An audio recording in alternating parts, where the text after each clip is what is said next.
ವಿಶೇಷವಾಗಿ ಪುಸ್ತಕ ಬರೆದಾಗ 38 ಕಾರ್ಯಕ್ರಮ ಮಾಡಿದ್ದೇವೆ ರಾಜ್ಯದಾದ್ಯಂತ. ಈ ಪುಸ್ತಕ ಪರೋಕ್ಷವಾಗಿ ಹೇಳ್ತೀನಿ ಅಂತ ಹೇಳಿದ್ದಾರೆ. ರಾಜ್ಕುಮಾರ್ ಬಗ್ಗೆ ಎಲ್ಲರೂ ಮಾತಾಡಿದ್ದಾರೆ. ರಾಜ್ಕುಮಾರ್ ಬಗ್ಗೆ ನನಗಿರೋ ಪ್ರೀತಿನ ನಾನು ಬೇರೆ ರೀತಿ ಹೇಳೋಕ್ಕಾಗಲ್ಲ.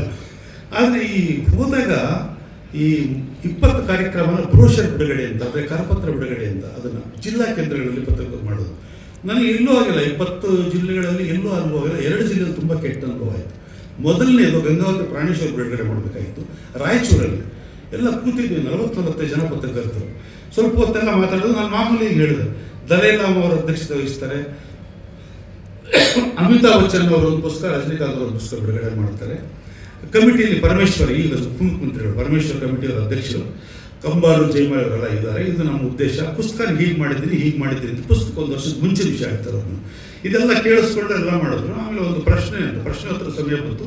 ಗಂಗಾವತಿ ಪ್ರಾಣೇಶ್ವರ ಹೇಳಿದ್ರು, ನಾನು ನನ್ನ ಜೀವನ ರೂಪಿಸ್ಕೊಂಡಿರೋದೇ ರಾಜ್ಕುಮಾರ್ ಅವರ ಆದರ್ಶಗಳನ್ನು ನೋಡಿ. ನಮ್ಮ ತಾಯಿ ಹೇಳಿದ್ರು, ತುಂಬ ದೂರದಲ್ಲಿ ಹೋಗ್ತಾ ಇರ್ಬೇಕಾದ್ರೆ ರಾಜ್ಕುಮಾರ್ ಅವರು ಹೋಗ್ತಾ ಇದ್ರು. ನಮ್ಮ ತಾಯಿ ಹೆಗಲ ಮೇಲೆ ನಾನು ಕೂತಿದ್ದೆ. ನೋಡಿ, ನೀನೇನಾದರೂ ಆದರೆ ಯಾವತ್ತಾದ್ರೂ ಏನೋ ಒಳ್ಳೆಯವನಾಗಬೇಕು, ಏನೋ ಸಾಧಿಸ್ಬೇಕು ಅಂದ್ರೆ ನೋಡಿ, ಅವ್ರು ನೋಡಿ ಕಲ್ತ್ಕೋ, ಅವ್ರ ಥರ ಆಗಬೇಕು.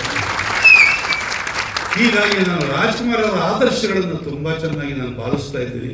ಬೀಚಿಯವರನ್ನು ಪಾಲಿಸ್ತಾ ಇದ್ದೀನಿ. ಅವರಿಂದ ನಾನು ಭಾಳ ಕಲ್ತಿದ್ದೀನಿ. ನನ್ನ ಜೀವನ ಇವತ್ತು 4 ಜನ ಕರೀತಾರೆ ಅಂತ ನಾನು ಹೇಳ್ತಾ 11 ವರ್ಷ ನಿಮಿಷ ಕರೀತಾ ಇದ್ದಾರೆ ಅಂತ ಇದೇ ಕಾರಣ. ತುಂಬ ಆದರ್ಶ. ಆದರೆ ಇಲ್ಲಿ ಪತ್ರಕರ್ತರಲ್ಲಿ ಕೆಲವರು ಏನು ಮಾಡೋದು, ನಾನು ಪತ್ರಕರ್ತ ನೋಡಿ, ನೀವು ಪತ್ರಕರ್ತ ಅಂತ ಹೇಳ್ತಾ ಇದ್ದೀರಿ, ಪುಸ್ತಕ ಬರೆದೆ ಅಂತ ಹೇಳ್ತಾ ಇದ್ದೀರಿ. ನಾವು ಪತ್ರಕರ್ತರು, ನೀವು ಪತ್ರಕರ್ತ. ಒಂದು ವಿಷಯ ನೀವು ಅದನ್ನು ಬರೆದಿದ್ದೀರ ಅಂತ, ಯಾವ ವಿಷಯ ಅಂತ ಕೇಳಿದ್ರು. ವೇದಿಕೆದವರು ಲೀಲಾವತಿ ರಾಜ್ಕುಮಾರ್ ವಿಷಯ ಬರೆದಿದ್ದೀನಿ, ಬೇಕಾದಷ್ಟು ಬರೆದಿದ್ದೀನಿ ಅಂತಂದು. ಏನು ಬರೆದಿದ್ದೀರಿ? ಸಿನಿಮಾಗಳು ಎಷ್ಟು ಸಿನಿಮಾಗಳು ಆಕ್ಟ್ ಮಾಡಿದ್ದಾರೆ, ಎಷ್ಟರ ಜೊತೆಯಲ್ಲಿದ್ದರು, ಯಾವ ಥರ ಕುಟುಂಬಗಳ ಒಳ್ಳೆಯ ಸಂಬಂಧ ಇತ್ತು, ಎಷ್ಟು ಪರಿಚಯ, ಅವೆಲ್ಲ ಬರೆದಿದ್ದೀನಿ. ಅದೆಲ್ಲ ನಾವು ಕೇಳ್ತಾ ಇರೋದು. ಲೀಲಾವತಿ ರಾಜ್ಕುಮಾರ್ ಇದ್ದದ್ದು ವೈಯಕ್ತಿಕ ಸಂಬಂಧ, ಬೇರೆ ಸಂಬಂಧ, ವಿನೋದರಾಗಿ ಕೇಳ್ತಾ ಇದ್ದೀನಿ. ಅದೇನೋ ಗೊತ್ತಿಲ್ಲ ನನಗೆ ಅಂತ. ನನಗೆ ಅದು ಗೊತ್ತಿಲ್ಲ, ನಾನು ಕೇಳಿಲ್ಲ. ಇಷ್ಟು ಭಾಳ ಜನ 142 ಜನ ಸಂದರ್ಶನ ಮಾಡಿದ್ದೀನಿ ಇಲ್ಲಿವರೆಗೂ ಈ ಪುಸ್ತಕಕ್ಕೋಸ್ಕರ. ಸಾಮಾನ್ಯ ಯಾರು 10 ಜನ ಮಾಡಲ್ಲ. 142 ಜನ ಸಂದರ್ಶನ ಮಾಡಿದ್ದೀನಿ. 60-70 ಜನ ಇಲ್ಲ ಅವ್ರು ಯಾರು. ನಾನು ಅವ್ರಿಗೆ ಹೇಳಿದೆ, ಇಲ್ಲ ನನಗೆ ಅವ್ರು ಯಾರೂ ಹೇಳಿಲ್ಲ ಈ ಥರದ್ದು, ನೀವು ಕೇಳ್ತಾ ಇರೋದಷ್ಟೇ, ಈಗ ಯಾಕೆ ಹೀಗೆ ಹೇಳ್ತೀರಿ ಅಂತ. ಇಲ್ಲ, ಪತ್ರಕರ್ತರಾಗಿ ನಿಮಗೆ ಒಳಗೂ ಗೊತ್ತು, ಹೊರಗೂ ಗೊತ್ತು. ನೀವು ಸತ್ಯ ಹೇಳಬೇಕು. ನಾವು ಬೇರೆಯವ್ರನ್ನಾಗಿ ಕೇಳ್ತಾ ಇರಲಿಲ್ಲ. ನೀವು ಜರ್ನಲಿಸ್ಟ್ ಆಗಿ ಒಳಗಡೆ ಬರೀಬೇಕು. ನೀವು ನನಗೆ ಇಷ್ಟು ಜನಗಳಲ್ಲಿ ಒಳಗಡೆ ಅಂತ ಏನು ಗೊತ್ತಾಗ್ತಾಯಿಲ್ಲ. ನಾನಂತೂ ಒಳ್ಳೆಯದನ್ನು ಇಡೀ ಪುಸ್ತಕದಲ್ಲಿ ಬರೆದಿದ್ದೀನಿ ಅಂತಂದೆ. ಇದ್ದಕ್ಕಿದ್ದಂಗೆ ಎಲ್ಲ ಎದ್ಬಿಟ್ರು. ರಾಯಚೂರಲ್ಲಿ ಆಗಿದ್ದು ಜಿಲ್ಲಾ ಪತ್ರಕರ್ತರ ಭವನದಲ್ಲಿ ಎಲ್ಲ ಎದ್ಬಿಟ್ಟು ಗದ್ದಲ ಶುರು ಆಗ್ಬಿಡ್ತು. ಕೊನೆಗೆ ಏನಾಯಿತು, ನಾನು ಏನು ಹೇಳಿದ್ರು ಅವ್ರ ಸಮಾಧಾನ ಆಗ್ತಾ ಇಲ್ಲ. ಗಂಗಾವತಿ ಪ್ರಾಣೇಶ್ವರ ಮಾತಾಡಿದ್ರು ಅವಾಗ. ನೋಡಿ, ದೊಡ್ಡವ್ರದ್ದು ಯಾರೋ ಅಸೂಯೆಯಿಂದ ಹುಟ್ಟಾಕಿರುವಂಥ ಸಣ್ಣ ವಿಷಯಗಳನ್ನ ಇಟ್ಕೊಂಡು ಅವ್ರನ್ನ ನೋವು ಮಾಡಬೇಡಿ. ನಮಗೆ ಆದರ್ಶ ಪಾಲ್ಸಕ್ಕೆ ಸಾಧ್ಯ ಇದೆ, ದೊಡ್ಡವ್ರ ಆದರ್ಶ ಪಾಲ್ಸೋಣ. ಕಷ್ಟ ಆದರೆ ಬಿಟ್ಟು ಬಿಡೋಣ. ಅವ್ರು ಅಷ್ಟು ಕಷ್ಟಪಟ್ಟು ಪುಸ್ತಕ ಬರೆದೀನಿ ಅಂತ ಅವ್ರನ್ನ ನೀವು ಇದು ಮಾಡಬಾರ್ದು. ನೀವು ಬಿಟ್ಬಿಡಿ. ಇಲ್ಲ ಹಾಗಲ್ಲ, ಇಲ್ಲ ದೊಡ್ಡವ್ರದ್ದು ಈ ಗಾಸೆಗಳು ಅಸೂಯೆಯಿಂದ ಹುಟ್ಟೋದನ್ನ ನೀವು ಅದನ್ನ ಹಬ್ಬಿಸಬಾರ್ದು. ಈ ಥರ ಮಾಡೋದು. ನೀವು ಒಳ್ಳೆಯದನ್ನು ಬರೀರಿ, ನಾವು ಒಳ್ಳೆಯವರಾಗಿ ಒಳ್ಳೆ ಸಮಾಜ ಇದು ಮಾಡಿ. ನನ್ನ ಗಂಗಾವತಿ ಪ್ರಾಣೇಶ್ವರ ಬಗ್ಗೆ ಆ ಪತ್ರಕರ್ತರಿಗೆಲ್ಲ ಗೌರವ ಆಯಿತು ಒಂದಷ್ಟು. ಹೀಗಾಗಿ ತಲೆ ಓದಿರ್ಕೊಂಡು ಅಸನ್ನ ಅಂದರೆ ಸುಮ್ಮನೆ ಆದರು. ನಾನು ಸುಮ್ಮನೆ ನಾನು ಆಮೇಲೆ ಪ್ರಾಣೇಶ್ವರ ಹೇಳಿದೆ, ಏನು ನೀವು ಇಲ್ಲದೆ ಇದ್ದು ನಾನು ಹೊಡೆದ್ಬಿಡ್ತಾ ಇದ್ರು ಇವೆಲ್ಲ ಅಂತ. ಇದು ಒಂದು ಘಟನೆ. ಇನ್ನೊಂದು ನನಗೆ ಈ ಥರದ್ದು ಆಗಿದ್ದು ಮಡಿಕೇರಿ. ತುಂಬ ದೊಡ್ಡ ಪತ್ರಕರ್ತರೆಲ್ಲ 60 ವರ್ಷ 50 ಈ ಥರ ದೊಡ್ಡ ಪತ್ರಕರ್ತರು ಬಂದಿದ್ದರು. ಅವರು ಕೇಳಿದ್ರು ಹೀಗೆ ಅಂತ. ನನಗೆ ಅಷ್ಟೊತ್ತಿಗೆ ಒಂದು ಸ್ವಲ್ಪ ಅನುಭವ ಆಗಿತ್ತು. ಅದು ನಿಮ್ಗೆ ಯಾರು ಹೇಳಿದ್ರನ್ನೆಲ್ಲ ಅಂದರೆ ಸಾಕ್ಷಿ ಏನಿದೆ ಅಂತ ಕೇಳಿದ್ರು. ನನಗೆ ಸಿಟ್ಟು ಬಂದಿತ್ತು. ಸಾಕ್ಷಿ ಏನಿದೆ ನಿಮಗೆ, ಯಾರು ಹೇಳ್ತಾರೆ ನಿಮಗಿದೆಲ್ಲ ಅಂತಂದು. ನಾವು ಕೇಳಿದ್ದೀವಿ. ನಾನು ಕೇಳಿದ್ದೆಲ್ಲ ಬರೆಯೋಕ್ಕಾಗಲ್ಲ. ಕಷ್ಟಪಟ್ಟು ಪುಸ್ತಕ ಮಾಡ್ತಾ ಇದ್ದೀನಿ. ಮುಂದಿನ ಜನ್ರೇಷನ್ಗೆ ಒಂದು ಆದರ್ಶ ಆಗಬೇಕು, ಬೇರೆಯವ್ರನ್ನ ಅನುಸರಿಸಬೇಕು. ಅವ್ರದ್ದು ಪ್ರಭೆ ಏನಿದೆ ಅದೆಲ್ಲ ಪ್ರಭೆ ಹರಡಬೇಕು ಅಂತ ಮಾಡ್ತಾ ಇದ್ದೀನಿ. ನಾನು ಈ ಥರದಂತ ಇಲ್ಲ, ಹಾಗೆಲ್ಲ ನೀವು ಈ ಥರ ಮಾತಾಡ್ಬೋದು ಜರ್ನಲಿಸ್ಟ್ ಆಗಿ ಅಂತ. ನಾನು ಜರ್ನಲಿಸ್ಟ್ ಅನ್ನೋದೇ ತೊಗೊಬೇಡಿ. ನೀವೀಗ ನಾನು ಹೇಳಿದ್ರು ಪತ್ರಕರ್ತ ಅನ್ನೋದೇ ತೊಗೊಬೇಡಿ, ತಪ್ಪಾಗುತ್ತೆ. ಆ ಥರದ ಸುಮ್ಮನೆ ನಾವು ಇದೆಲ್ಲ ಒಂದು ಒಳ್ಳೆ ಕೆಲಸ ಮಾಡಿದ್ದೀವಿ, ಅದನ್ನು ಹೇಳಿದ್ದೀನಿ. ನೀವು ಒಳ್ಳೆಯದೇ ಅನುಸಾರ ಏನೋ ಮಾಡೋರು ಅಂತಂದ್ರೆ ಬರೀರಿ ಅಂತ ಹೇಳಿದವ್ರಿಗೆ. ಇದು ನನಗೆ 2 ಅನುಭವ ಆಯಿತು. ರಾಜ್ಕುಮಾರ್ ಬಗ್ಗೆ ನೇರವಾಗಿ ಹೇಳ್ತೀನಿ, 2 ಅನುಭವ ಆಯಿತು. 20 ಜಿಲ್ಲೆ ಇದಾಗಿಬಿಟ್ಟು 38 ಕಾರ್ಯಕ್ರಮ. ಬ್ರೋಷರ್ದು 20 ಜಿಲ್ಲೆಯಲ್ಲಿ 2 ಹೀಗಾಯಿತು. ಆದರೆ ಅದೇ ಬಿಡುಗಡೆ ಕಾರ್ಯಕ್ರಮ ಒಂದು ಪುಸ್ತಕ ಬಂದ ಮೇಲೆ ಶಿವಮೊಗ್ಗದಲ್ಲಿ ಬಿಡುಗಡೆ, ಬಿ ಜಯಶ್ರೀ ಬಿಡುಗಡೆ ಮಾಡೋದು, ಕರ್ನಾಟಕ ಸಂಘ ಕಾರ್ಯಕ್ರಮ ಮಾಡಿತು. ಸಾಯಂಕಾಲ ತುಂಬ ಅದ್ಭುತವಾದ ಕಾರ್ಯಕ್ರಮ, ಬಹಳ ದೊಡ್ಡದು ಫೋಟೋ ಪ್ರದರ್ಶನ ಇತ್ತು. ಈ ಪುಸ್ತಕ ಬಿಡುಗಡೆ ಮಾಡಿದ್ರು. ಆ ಬಿಡುಗಡೆ ಮಾಡಿ ಎಲ್ಲ ಇದು DS ನಾಗಭೂಷಣ ಅವರು ಬಂದಿದ್ದು, ದೊಡ್ಡ ಸಾಹಿತಿಗಳು ಎಲ್ಲ ಬಂದರು, ಪುಸ್ತಕ ಕೊಂಡ್ಕೊಂಡ್ರು, ಎಲ್ಲ ಆಯಿತು. ನಾನು ಹೊರಗಡೆ ಬಂದಾಗ ದೊಡ್ಡ ಕಾಂಪೌಂಡ್ ಇದೆ ಕರ್ನಾಟಕ ಸಂಘದಲ್ಲಿ. ಹೊರಗಡೆ ಬಂದಾಗ ಈ ಕತ್ಲಲ್ಲಿ ಒಬ್ಬ ವ್ಯಕ್ತಿ ನಿಂತಿದ್ರು. ಇದು ದಯವಿಟ್ಟು ನೀವು ಗಮನಿಸಬೇಕು. ತುಂಬ ಮಾಸಲ್ ಬಟ್ಟೆ, ಕೈಯಲ್ಲಿ ನಮ್ಮ ಪುಸ್ತಕ ಬ್ಯಾಗ್, ರಾಜ್ಕುಮಾರ್ ಸಮಗ್ರ ತಗೊಂಡು ಹಿಂಗೆ ಒಂಥರ ಚಪ್ಪಲಿ ಎಲ್ಲ ಆಡಿದ್ವಿ. ನಾನು ಈಗ ನೋಡಿದೆ ನಾನು ಮಾತಾಡ್ಸೋಕೆ ಕಾಯ್ತಾವ್ರೆ, ನಾನು ಬೇರೆಯವರೆಲ್ಲ ಮಾತಾಡಿಸ್ತಾ ಇದ್ರು, ಮಾತಾಡ್ಸೋಕೆ ಕಾಯ್ತಾವಲ್ಲ ಅಂತ ಇವರೆಲ್ಲ ಹೋದ್ಮೇಲೆ 2 ಜನ, ನಾನು 2 ಜನ ಒಂದೇ ಬಂದರು. ಆ ಮನುಷ್ಯ ಅವ್ರು ಮಾತಾಡಿದ್ರು ನನಗೆ, ಈ ವಯಸ್ಸು 35-40 ಅಷ್ಟೇ ಇರ್ಬೋದು, ಇವರ ಹೆಸರು ಇವತ್ತು ಗೊತ್ತಿಲ್ಲ ನನಗೆ. ಅದೇ ನಿಮ್ಗೆ ಒಂದು ವಿಷಯ ಹೇಳೋಣ ಅಂತ ನಾನು ಕಾಯ್ತಾ ಇದ್ದೀನಿ ಅಂತ. ಏನು ಅಂತಂದೆ, ಏನೂ ಇಲ್ಲ, ನಾನು ಅದೇ ಪುಸ್ತಕ ಕೊಂಡ್ಬೇಡ, ನನಗೆ ಅಣ್ಣವ್ರಿಗೆ ಭಾಳ ಪ್ರೀತಿ ಅದು. ಹೇಳಿ ಒಳ್ಳೆಯದೇ, ತುಂಬ ನಿಮ್ಮಂತರ ಕೊಟ್ಕೊಂಡು ತುಂಬ ಸಂತೋಷ ಆಯಿತು. ಆಮೇಲೆ ನಾನು ಒಂದು ಬೇಕ್ರಿಲಿ ಕೆಲಸ ಮಾಡ್ತೀನಿ, ಬೇಕ್ರಿ ಓನರ್ ಅಲ್ಲ ಅವರು, ಬೇಕ್ರಿ ಕೆಲಸ ಮಾಡ್ತೀನಿ, ಒಂದು ತಿಂಡಿ 2 ಊಟ ಮಾಡ್ತಾ ಇದ್ದೆ. ಈ ಪುಸ್ತಕಕ್ಕೋಸ್ಕರ ನಾನು ತಿಂಡಿ ಬಿಡ್ತಾ ಇದ್ದೀನಿ, ನಾಳೆ ಬೆಳಗ್ಗೆಯಿಂದ 2 ಊಟ ಮಾತ್ರ ಮಾಡಿ ಬದುಕ್ತೀನಿ. ನನ್ನ ಸಾಲ ತೀರಿದ ಮೇಲೆ, ಸಾಲ ತೀರಿದ ಮೇಲೆ ತಿಂಡಿ ಶುರು ಮಾಡ್ತೀನಿ. ಇದನ್ನು ನಿಮಗೆ ಹೇಳ್ಬೇಕಾಗಿತ್ತು ಅಷ್ಟೇ, ಬರ್ತೀನಿ ಸರ್. ಅಲ್ಲಿಂದ ಹಾಗೆ ಹೊರಟು. ನನಗೆ ಗಾಬರಿ ಆಗ್ಬಿಡ್ತು, ಒಂಥರ ಏನಪ್ಪ ಇದು ಅಂತ. ಅಭಿಮಾನ ಅಂದರೆ ಹೀಗೂ ಇರುತ್ತಾ ಅಂತ. ಇವತ್ತು ನನಗೆ ಶಿವಮೊಗ್ಗದ ಬೇಕ್ರಿ ಹುಡುಗ ಯಾಕೆ ಹಂಗೆ ಹೇಳಿದ್ರು ಏನು ಅಂತ ಗೊತ್ತೇ ಇಲ್ಲ.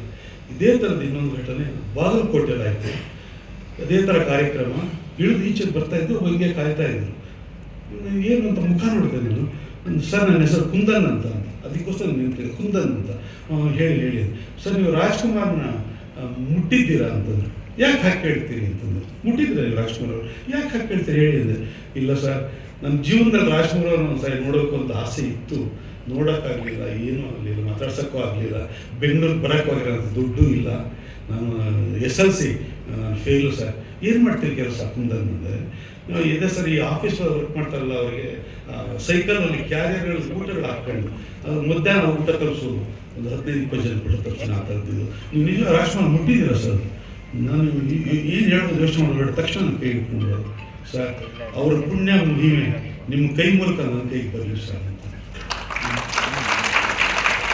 ನನಗೆ ನಿಜವಾಗ್ಲೂ ಸುಮ್ಮನೆ ಹಾಗೆ ನಿಂತುಬಿಟ್ಟೆ.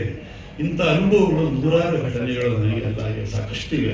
ರಾಜ್ಕುಮಾರ್ ಅವ್ರಿಗೆ ಘಟನೆಗಳು, ಅದು ಎಷ್ಟು ಹೊಡೆದ್ರು ಎಷ್ಟು ಬಿಟ್ಟರು, ಅದು ನಾವು ಮಾತಾಡ್ತಾನೆ ಇರಬೇಕು. ಬೆಳಗ್ಗೆ ರಮೇಶ್ ಅವ್ರು ಹೇಳಿದ್ರೆ ಅವ್ರ ದಿನ ಎಲ್ಲ ಮಾತಾಡ್ತಾ ಇರ್ತಾರೆ ರಾಜ್ಕುಮಾರ್ ಅವರಿಗೆ. ಗಣಪತಿ ಅವರಂತೂ ಮಾತಾಡಿ ಸಾಕಾಗಿದೆ. ಇದು ಬಹಳ ವಿಶೇಷ. ಎಷ್ಟು ಮಾತಾಡಿದ್ರು ನಾವು ಚಿಕ್ಕವರೇ ಆಗ್ತೀವಿ, ಹುಜ್ಜರಾಗ್ತೀವಿ, ಬೇರೆ ರೀತಿ ಆಗಲ್ಲ. ನನಗೆ ಬಹಳ ಜನ ಹೇಳಿದ್ರು, ರಮೇಶ್ ಅವರು BJP ಅಲ್ವಾ, ನೀವು ಹೋಗ್ತಾ ಇದ್ದಾರೆ ಕಾರ್ಯಕ್ರಮಕ್ಕೆ ಅಂತ. ಅದಕ್ಕೆ ನಾನೇ ಪಕ್ಷ ಅಂತ ಕೇಳಿದೆ ಅವ್ರನ್ನ. ನೀವು ಗೊತ್ತಿಲ್ಲ ಅಂದರು. ಮತ್ತು ರಾಜ್ಕುಮಾರ್ ಅವರು ಯಾವ ಪಕ್ಷ ಅಂತ ಕೇಳಿದೆ, ಡಾಕ್ಟರ್ ಯಾವ ಪಕ್ಷ ಅದು ಗೊತ್ತಿಲ್ಲ ಅಂತಂದು. ಮತ್ತು ನಾನು ಹೇಳಿದೆ, ಕೇರಳದಲ್ಲಿ ಅಯ್ಯಪ್ಪ ಸ್ವಾಮಿ ನಿಮಗೆಲ್ಲ ಗೊತ್ತು, ನಿಮ್ಮಲ್ಲಿ ಭಕ್ತರಿರ್ತೀರಿ, ನಾನು ಆಂಜನೇಯ ಭಾಳ ಅಂತೀನಿ, ಗೊತ್ತಿರ್ತೀರಿ. ಅದು ದೊಡ್ಡ ಘಟನೆ ನಡೆದೋಯ್ತು ಕೆಲವಾರು ವರ್ಷಗಳಿಂದ. ಕಮ್ಯುನಿಸ್ಟ್ ಸರ್ಕಾರ ಇತ್ತು ಅವರಿಗೆ. ಅಲ್ಲಿ ಏನು ಅಂದರೆ, ಮಕರ ಜ್ಯೋತಿ ಕಾಣಿಸೋದು ಸತ್ಯವಾ ಸುಳ್ಳ ಅನ್ನೋ ಒಂದು ಚರ್ಚೆ ನಡ್ತು ಕೊನೆಗೆ ಅವರು ಬರುವಂತ ಹೋಗ್ಬಿಟ್ಟು ಟ್ರಸ್ಟು ಇಲ್ಲ, ಟೈಮ್ ಹೋಗ್ಬಿಟ್ಟು ಒಂದಷ್ಟು KGಗಳ ಕರ್ಪೂರನ ಬೆಟ್ಟದ ಮೇಲೆ ನಾವು ಹಾಕಿ ಉಳಿಸ್ತೀವಿ. ಜನಗಳ ನಂಬಿಕೆ ಮುಖ್ಯ ಅಲ್ವಾ, ಆ ಕಾರಣಕ್ಕೆ ದಯವಿಟ್ಟು ಹೆಚ್ಚು ಬೆಳೆಸೋದು ಬೇಡ, ನಾವು ಕರ್ಪೂರ ಹಾಕಿ ಅಲ್ಲಿ ಬೆಂಕಿ ಹಚ್ಚೋದು ನಿಜ. ಒಂದು ಸಾರಿ ಕರ್ಪೂರ ಸರಿಯಾಗಿ ಹಚ್ಚಿಲ್ಲ, ಬೆಂಕಿ ಸರಿಯಾಗಿ ಬರಲಿಲ್ಲ. ಈ ಥರದ ಅಲ್ಲಿ ಕಮ್ಯುನಿಸ್ಟ್ ಇದು ಆಡಳಿತ ಇತ್ತು. ಇನ್ನೊಂದು ನನಗೇನಾದ್ರೆ ಯಾರು ತಿರುಪ್ತಿ ಹೋದ್ರು ನಾನು ತುಂಬ ಕೇಳ್ಕೊತಾ ಇರ್ತೀನಿ, ಏನಾರ ಮಾಡೋದು ಒಂದು ಲಡ್ಡು ತಂದುಕೊಡಿ ಅಂತ. ಒಳ್ಳೇದು, ಭಾಳ ಇಷ್ಟ ನನಗೆ ಲಡ್ಡು. ಇಲ್ಲಿ ಮದುವೆಗಳು ಲಡ್ಡು, ಈಗ ಬಸವನಗುಡಿ ಸಿಗುವ ನನಗೆ ಇಷ್ಟ ಆಗಲ್ಲ. ಒಂದು ಲಡ್ಡು ತನ್ನಿ ಅಂತ ನಾನು ನೋಡೋದು. ಈಗ ಗೊತ್ತು, ಕಾಂಗ್ರೆಸ್ ಇತ್ತು ಗೌರ್ಮೆಂಟು, ಯಾರ್ಯಾರು ಆಡಿದ್ರು. ಆ ಲಡ್ಡುನು ಕಲಬೇಕಂದ ಇನ್ನೂ ಆಗ್ಬಿಟ್ಟು ನನಗೆ. ಅಂದರೆ ಇಷ್ಟು ದಿವಸ ನಾನು ಇಷ್ಟಪಡ್ತಿದ್ದೆಲ್ಲ ಕಲಬೇಕು ಲಡ್ಡು, ಭಾಳ ಇಷ್ಟಪಟ್ಟು. ಈ ರೀತಿ ಇನ್ನೊಂದು ಈಗ ರಾಮ ಮಂದಿರ ನೋಡ್ತಾ ಇದ್ದೆ. ನಾನು ಹೇಳೋದು ಇಷ್ಟೇ, ಏನು ಅಂದರೆ ಪಕ್ಷ ಮುಖ್ಯ ಅಲ್ಲ, ರಾಜ್ಕುಮಾರ್ ಅಭಿಮಾನ ಇದೆ ನಿಮಗೆ, ಕೆಲಸ ಮಾಡಬೇಕು ಪಕ್ಷದೊಳಗೆ. ನನಗೆ ಯಾವ ಪಕ್ಷನೂ ಇಲ್ಲ. ರಾಜ್ಕುಮಾರ್ ಬಹಳ ನನಗೆ ಗೊತ್ತಿಲ್ಲ, ರಾಜ್ಕುಮಾರ್ ಯಾವ ಪಕ್ಷಕ್ಕೆ ಓಟ್ ಹಾಕ್ತಾ ಇದ್ರು ಗೊತ್ತಿಲ್ಲ, ಯಾರು ಗೊತ್ತಿಲ್ಲ. ನಾನು ಯಾರು ಓಟ್ ಹಾಕ್ತೀನಿ ಗೊತ್ತಿಲ್ಲ. ವೈಯಕ್ತಿಕವಾಗಿ ನೀವು ನಿಮ್ಮ ಆಯ್ಕೆಯಾಗಿ ನೀವು ಪಕ್ಷದಲ್ಲಿದ್ದೀರಿ, ಅದು ನಿಮ್ಮ ವೃತ್ತಿ, ನಿಮ್ಮ ಕೆಲಸ, ತಕ್ಕಂಗೆ ಹೊಡೆದು ಕೆಲಸ ಮಾಡ್ತಾ ಇದೆ. ಅದು ನಮ್ಗೆ ಸಂತೋಷ ಇದೆ, ದೂರ ಇದ್ದು ನೋಡ್ತೀವಿ, ಖುಷಿ ಪಡ್ತೀವಿ ಅಷ್ಟೇ. ಅದನ್ನು ಬಿಟ್ಬಿಟ್ಟು ಮಿಕ್ಕಿದ್ದು ಏನಿಲ್ಲ. ಹೀಗಾಗಿ ಇದನ್ನು ನಾನು ಲೀಲಾವತಿ ಬಗ್ಗೆ ಹೇಳೋಕ್ಕೆ ಹೊರಟೆ, ಮುಗಿಸ್ಬಿಡ್ತೀನಿ ನಿಮ್ಮ ಮಾತು. ಕಡಿಮೆ ಸಮಯ ಇದೆ ಅಂತ ಹೇಳ್ತಿದ್ದಾರೆ ರಮೇಶ್ ಅವರು. ಲೀಲಾವತಿಯವರು ಈ ರೀತಿಯ ಕೆಲವು ಘಟನೆಗಳು ಸಾಕಷ್ಟು ಇವೆ. ಒಂದಷ್ಟು ಏನಪ್ಪ ಅಂತಂದರೆ, ಅವರು ಇತ್ತೀಚೆಗೆ ಆ ಪುಸ್ತಕ ಬರೀ ಹಣ ಮಾಡೋ ದೃಷ್ಟಿಯಿಂದ ಬಂದಿದ್ದು. ಆ ಪುಸ್ತಕ ಬಂದಾಗ ಗವಿಪುರದಲ್ಲಿ ಅಲ್ಲ, ಗವಿಪುರ ಮರಿಸ್ವಾಮಿಯವರ ಗೆಳೆಯರೆಲ್ಲ ಇಲ್ಲಿದ್ದಾರೆ 2-3. ಅವರು ಮರಿಸ್ವಾಮಿಯವರು ಏನು ಮಾಡೋದು, ನಾವು ಇಲ್ಲಿ ಮೀಟಿಂಗ್ ಸೇರಿದ್ವಿ, ಪುಸ್ತಕ ಈ ಥರ ಬರ್ತಾ ಇದೆ, ನಾವು ಬಸವನಗುಡಿ ಅದನ್ನ ಅಂಗಡಿಗೆ ಹೋಗ್ಬಿಟ್ಟು ನೀವು ಹೂವನ್ನಿ ಸಾಕು, ನಾವು ಅಂಗಡಿ ಹೋಗ್ತೀವಿ, ಬಿಡಲ್ಲ, ಅದು ಸುಮ್ಮನೆ ಬಿಡಲ್ಲ, ಅನ್ಯಾಯ ಮಾಡ್ತಾರೆ. ರಾಜ್ಕುಮಾರ್ ಮರಿಸ್ವಾಮಿ ಈಗ ತೀರ್ಕೊಂಡ್ಬಿಟ್ಟಿದ್ದಾರೆ ಪಾಪ, ಇಲ್ಲ ಅವ್ರಿಗೆ ಮರಿಸ್ವಾಮಿ. ನಾನಂದೆ ಒಂದೇ ಮಾತಂದೆ, ನಾನು ನಿಮ್ಮ ಮೀಟಿಂಗ್ ಬರೋದು ದೊಡ್ಡದಲ್ಲ, ಬರೋದಲ್ಲೇ ಬರ್ತೀನಿ, ಆದರೆ ಈಗಲ್ಲ.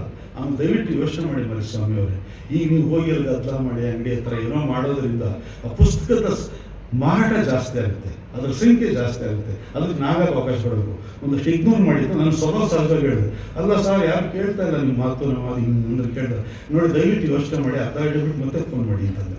ಅಂದರೆ ಅವ್ರು ಹೋಗಿ ಆಮೇಲೆ ಗಲಾಟೆ ಮಾಡಿಲ್ಲ ಬಸವನಗುಡಿ. ಈ ರೀತಿ ಒಂದು ಕೆಟ್ಟ ದೃಷ್ಟಿಯಿಂದ ಮಾಡಿದ ಪುಸ್ತಕ ಅದು. ಆಮೇಲೆ ಮಾರ್ಫಿಂಗ್ ಅಂತಾರೆ ಅದನ್ನು, ಸೂಪರ್ ಇಂಪೋಸ್ ಅಂತ. ಈಗಿನ ಥರ ಜ್ಞಾನ ಇರಲಿಲ್ಲ ಅವಾಗಿದ್ದರೆ ಇನ್ನೂ ಜಾಸ್ತಿ ಇದು ನೋಡೋರು.